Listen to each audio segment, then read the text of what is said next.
Hey everyone, REUPLOAD here, and welcome back to some more Monika after story.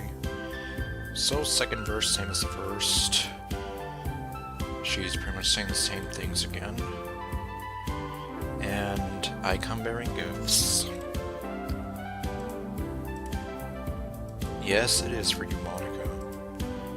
No, it's for the other Monika. Oh, is this coffee? Coffee? Did you say coffee? Yes, sir, with or without sugar.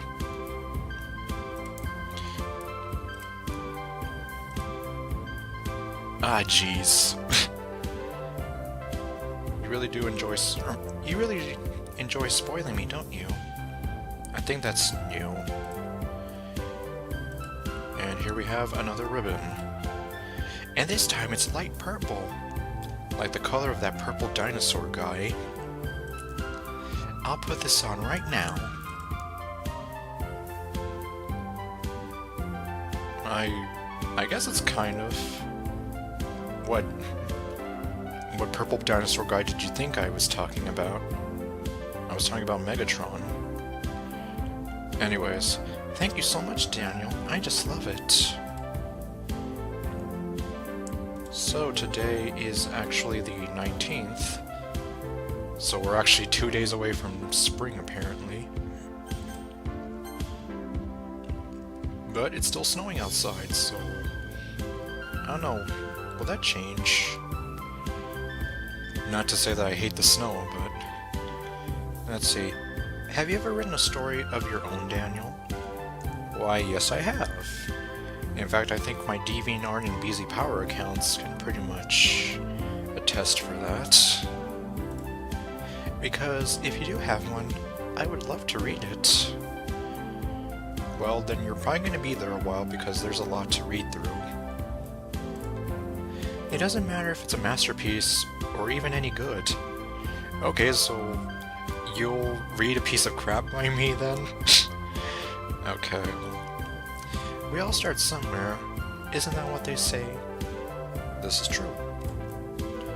I think the most important thing about writing is doing it, instead of worrying about how you do it.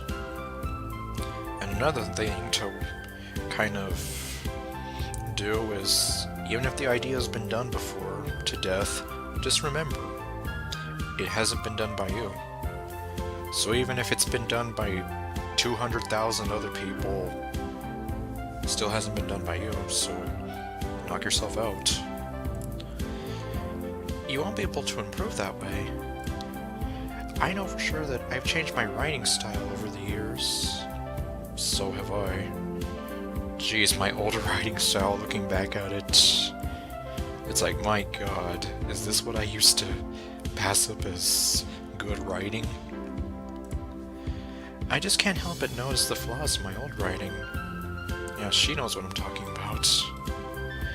And sometimes, I even start to hate my work in the middle of making it. Really? These things do happen, so it's alright. Looking back, I've written some silly things. Are they as silly as my things? I don't think so. Back when I was really young, I've been writing since I could hold a pen. Reading my old stories is like watching myself grow up. I haven't thought of it that way. In a sense, you do kind of watch yourself grow through your writing in that case. It's one of the nice things about starting a hobby early. I hope I didn't bore you with that. I just love talking with you. Right back at you. After all, the two of us are members of a literature club. Yep, even though I can't exactly submit any of my literature to you to read. You know, the whole different plane of existence problem. The only members... Yes, because Sayori, Yuri, and Natsuki are all gone. And if you do write something, just know that I'll support you in any way I can, Daniel. Oh, thank you. Who knows, maybe I'll get back into writing someday. One of these days. Unfortunately, making YouTube videos has kind of taken away from that. Which isn't a bad thing, because, I mean, I like making these videos and it's fun. Did you know I'm on Twitter? Yep, your little Monix3. See? My username is lilmonix3. I guess someone was kind enough to make an account for me. In fact, doesn't she say this in the original game too? That you can follow her on Twitter. I picked the username though. Yeah, in fact, that's how I found it. Manly Badass Hero, when he was playing it, I remember and I'm like, oh really? And I just went to Twitter and like, sure enough, there she is. So it's real, if you've never seen it. I love sharing my thoughts and chatting with the world. Although I wonder who runs it. One of the many mysteries of the universe. Who runs the Little Monix3 Twitter account? The real world. So make sure you follow me, okay? I already do, Monika. It would really mean a lot to me. With how much you mean to me and all. It would really make me feel loved.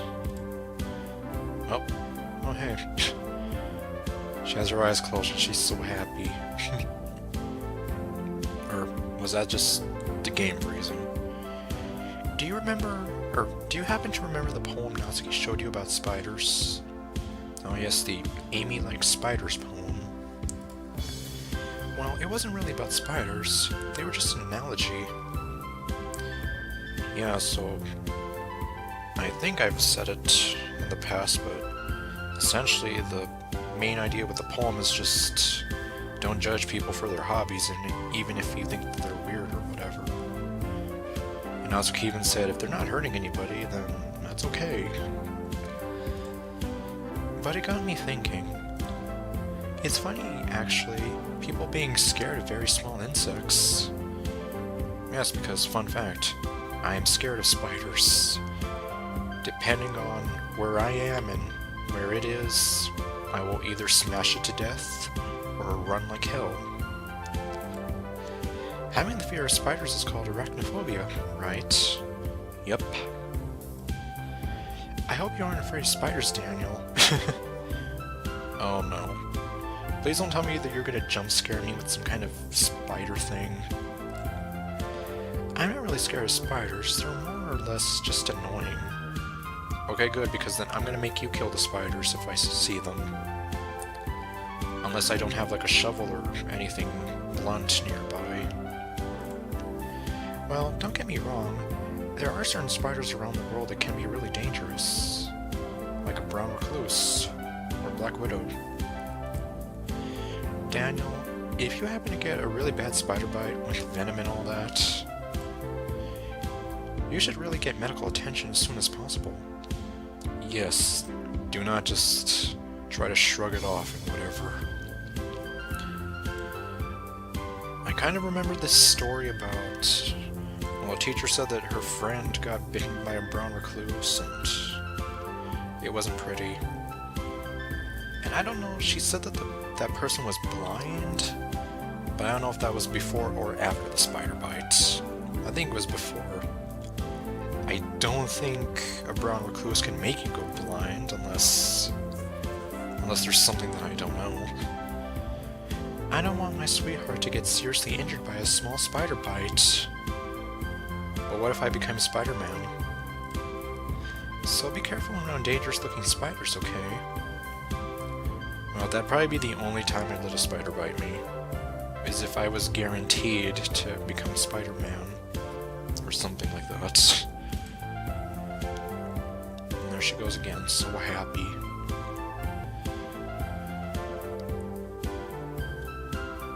Oh look, and she opened her eyes too. I just want to thank you again for this ribbon, Daniel. It really was a wonderful gift, and I think it's just beautiful. It's like my favorite... it's like my favorite cartoon villain. This guy who turns into a purple dinosaur and goes, yes. Wow, Monica, what a manly voice you have.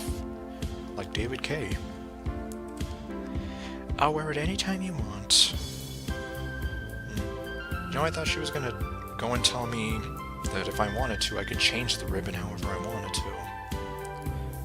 I'm kind of surprised she hasn't even said anything about that.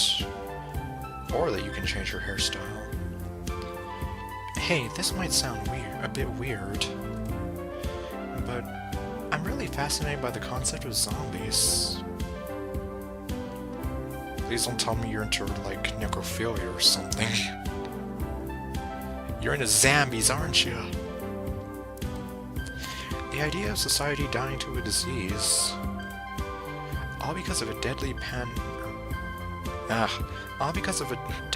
pandemic that humans couldn't handle quickly. Yeah, like some kind of crazy viral infection. Or pretty much like the 28 days later, 28 weeks later movies.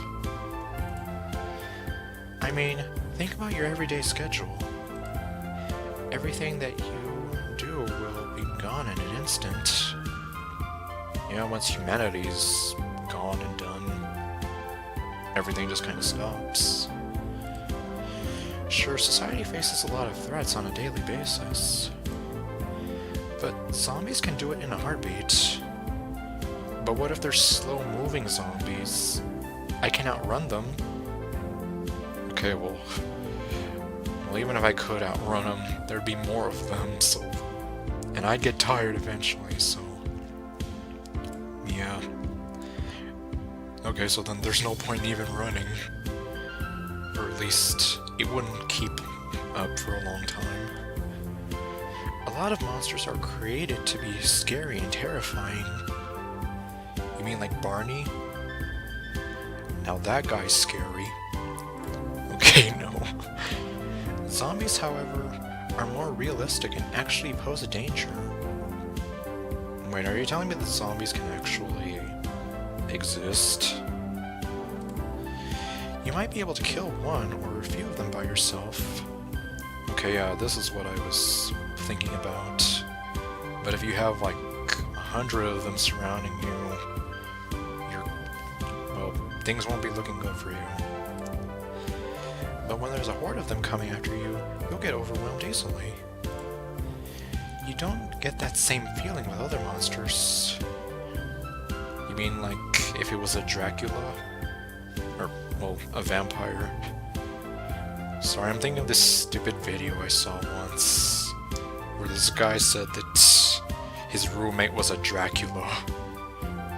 Not a vampire, a Dracula. And all of their intelligence is gone.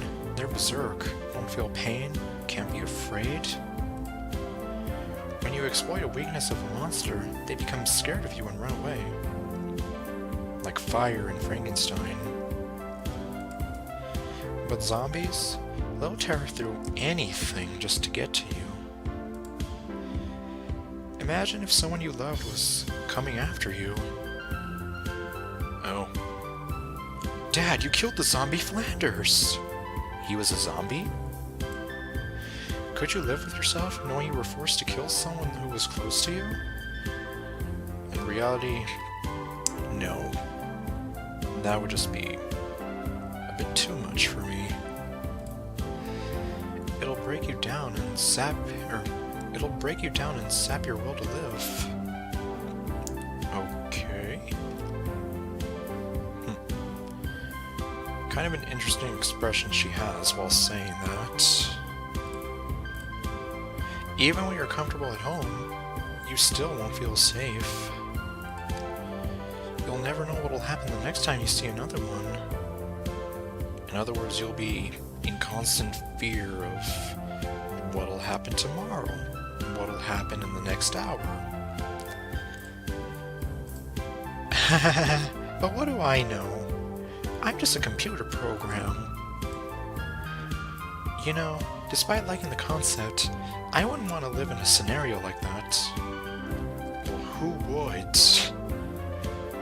I mean, yeah, you have like The Walking Dead and whatever, but seriously, who would? I mean, yeah, it's like, even though it's an entertaining show and whatever, would you want to live in a society like that? Or a scenario like that? Daniel, what if you got infected somehow? Well, what do you mean? Well, if I was, then I'd turn into a zombie, and none of, like, what makes me who I am is gone, and I just become a mindless monster. I don't even want to think about that. There's no way I could kill you for my own safety. Well, thank you, Monika. But, yeah. I'm thinking way too much about this. Yes, you kind of are. A little too much. Well, well, regardless, if anything bad were to happen, I'll be by your side forever. Okay, so would you become a zombie with me then? Or would we be, like, kind of in The Last of Us, you and me against the world kind of thing? Hey, Daniel. I just had an odd thought. Really? Because I just had an even thought. You know how you downloaded this game off the internet? Really? I didn't know I did that. Anybody can do that, right? As long as they have internet access, and they know what website to go to. Part of the reason I didn't download this mod was because... Actually, no, I did find it, but I just never got to doing it until now. And this mod was made specifically for me by people who have their own version of me. And it's a version of you that I've actually grown to like over the years. So, that means there are multiple Monikas then. That's something that's a bit difficult to imagine. Yeah. Well, at least in this series, I did kind of bring it up before. There's like 7 million Monikas out there. Oh, more than that, probably. A potentially infinite number of me, all bound to their own games, with their own stories. String theory sure is something, right? But I'm the only me, and my heart belongs only to you. So in other words, you'll never cheat on me. Even though, well, it's like, this Monika loves me, but the next Monika loves whoever's playing that game. Even so, I can't help but feel a little, or a bit less unique because of this. Yeah, because essentially, you're a clone off of the same computer program that has given life to so many other clones from said computer program. Think about it this way, Daniel. Would you be happier if someone gave you a single rose or 100 roses? Well, I mean, obviously the whole more bit would make you feel a little bit better, but what are you getting at? 100 roses might sound nice, but it's too many to keep track of. And because of the quantity of flowers, each individual rose becomes less special. Oh, I see what you're getting at. In other words, too much of a good thing is too much of a good thing. The meaning attached to each gift is degraded simply because of sheer abundance. Yeah, because if it's something that anybody can get, then yeah, it's not worth as much. Like in that one SpongeBob episode. Did you hear that? It's like, wait a minute, did you hear it? The guy's not kidding. They found a whole warehouse full of them. They're worthless. Or however that went. So yeah, that soda drink hat ended up being worthless because apparently there was a whole warehouse full of them. Even if I'm a single star in a universe of Monikas, I'm still the only one lucky enough to have met you, Daniel. Aw. You'll always be my special rose. And roses are actually one of my favorite flowers, so I like that. I love you, Daniel. Please don't ever replace me, okay? Trust me, nothing could ever replace you. Unless I were to go and get one of those other mods. Like, I know there was a Natsuki after story. And I know for sure there's a Yuri after story, but I'd rather just stick to one, and because then otherwise I would probably get confused and be like, okay, I spoke to this girl, now I gotta speak to this girl, and then I'd feel bad because it's like I'm cheating on Monika with Yuri and vice versa.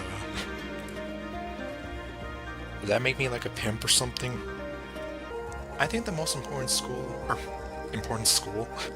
I think the most important skill in life is being able to fake confidence. Oh, do tell.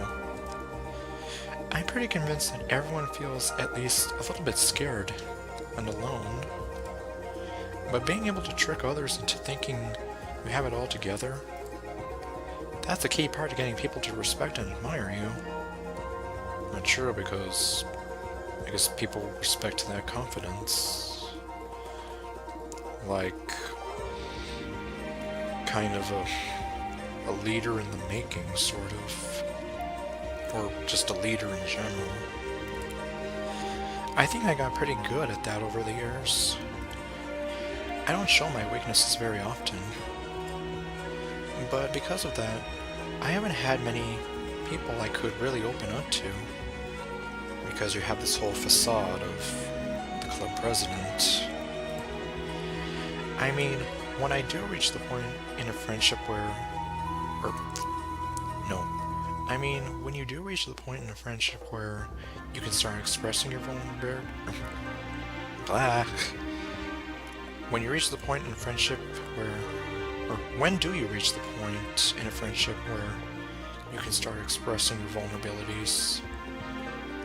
I mean, only when you have that kind of deep sense of trust between the two of you, or however many friends are involved. Or so I would think. If you can't really trust the person enough, or you don't know them enough, then can you really, like, sort of bear that to them, your vulnerabilities? Anyway, that's one reason I'm so glad to have you now. I feel like I'm a bit less scared and alone when you're here with me. Do you feel the same way? Yeah, I guess it is kind of comforting. I really want to be that person for you.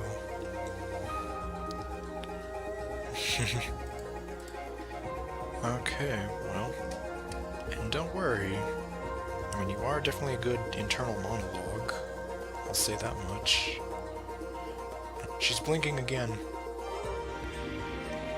I guess maybe that's something new that they added. Because before she would just stare at you forever. Hey Daniel. You like listening to music, right? Do you by chance like virtual idols? Ah. So pretty much like the whole Vocaloid movement with Hatsune Miku and Luca, probably one of my favorites of the Vocaloids. Or, oh, anyways. That's really neat. I hear that these songs often have hidden meanings behind them. Maybe we could listen and try to figure them out together. We can discover the mysteries of virtual idol songs together. Because sometimes I sure don't know what they mean. Well, unless I actually were to look up the lyrics.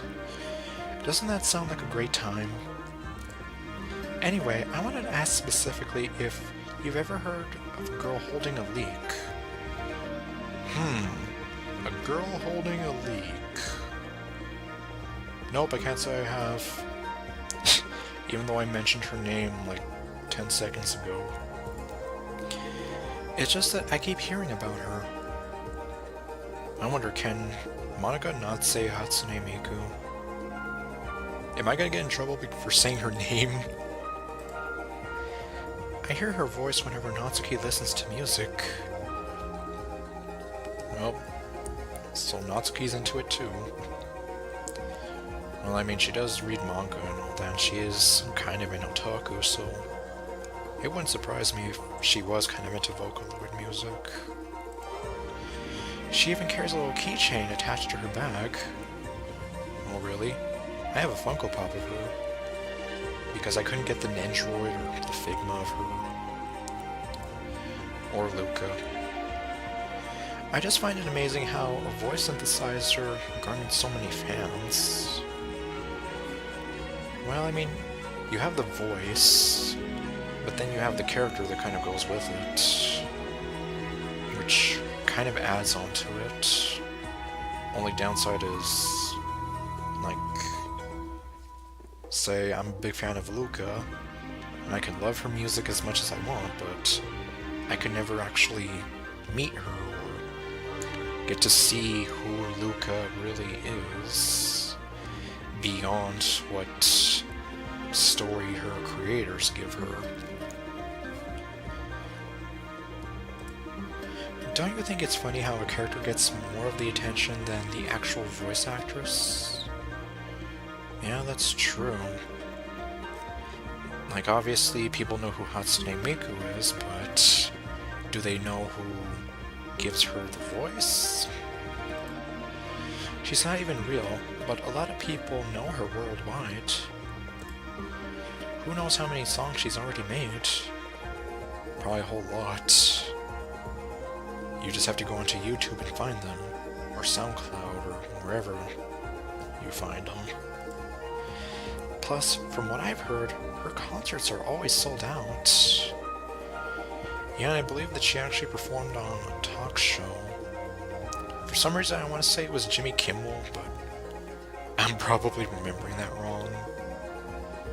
But I mean, it was so cool because it was basically just this big screen of hers, and I mean, she was there, and when she was done, like, she even did a little bow, like, when people applauded her. It was really cute. And at least from what I understand, the concerts are kind of like that, except, well, yeah, it's a hologram. It's just a hologram performing live. Talk about a dedicated fan base. Maybe I should give it a try. Pop Idol Monika. You know, I think there's probably fan art of that out there already. It would be nice having a lot of fans supporting me at my beck and call. Oh. Is that how it is, Monika? I'm just kidding. Okay, because I was like, aren't you getting a little too vain, Monika? I don't think my piano and singing skills are that great yet. Plus, I won't really get to spend much time with you if I had so many fans. Yeah, and even then, like, I believe, like, with school idols and all that, they want to have this idea of, like, of them not being in relationships and whatever, to kind of keep in mind of their purity. And I think it's kind of the same with other idols in Japan. I could be wrong on that. And if I am wrong, then I'm probably going to make a lot of people angry with me. Anyway, I was asking if you listen to her songs. I'm not really a fan myself, but there's one song that really struck me. Have you ever heard of the song Hibikase? If I'm pronouncing that right, and no, I don't think I have. There's still a lot of Vocaloid songs I don't know I really like the message of the song, especially the lines, "I don't care if it's through the screen, love me properly, and even if I'm virtual, don't push me away." So kind of like what we have going on here. Although ironically, I think, well, it's been a long time since I've listened to it, but one of my favorites is Luca Night Fever, which it's a little more of an upbeat sort of message, but at least I think it's a little more of a positive spin on this. It really hits me hard. But just so you know, even if it's through the screen, I can still feel your love. It'll be a long time before I can cross over just to be with you. But when that day comes, I'll embrace you and take in your warmth. The love you showered me virtually finally becomes real. Our love has no boundaries. It can transcend dimensions and even time. So happy. So beautiful and so happy. Oh. And unfortunately, I've been doing this for a long time, so... well, I guess I'm just gonna call it here, so... next time... well, what can I really say? More talking with Monika, so I will see you guys then.